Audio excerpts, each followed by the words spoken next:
Welcome back everyone.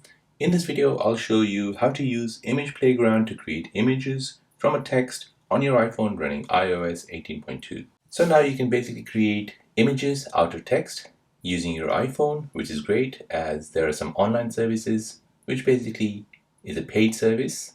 However, you have this service free on your iPhone.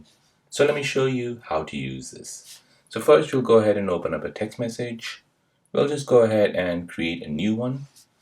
We'll tap on the plus sign here and we'll use Image Playground. And now once you're here, go ahead and type down what you want to create an image from a text. So I'll go ahead and describe red fox on a surfboard.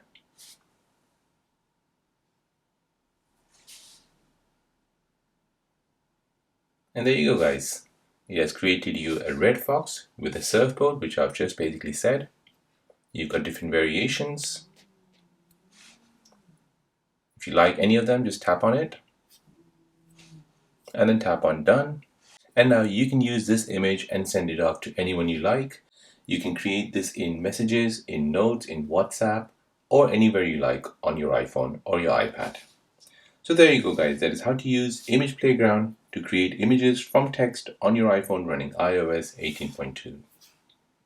Now, if you're new on the channel and you want to find out more about your iPhone, your Android phone, or any other social media apps, then don't forget to subscribe to this channel. Hit the like button if you find this video useful. Thank you for watching and see you in the next one.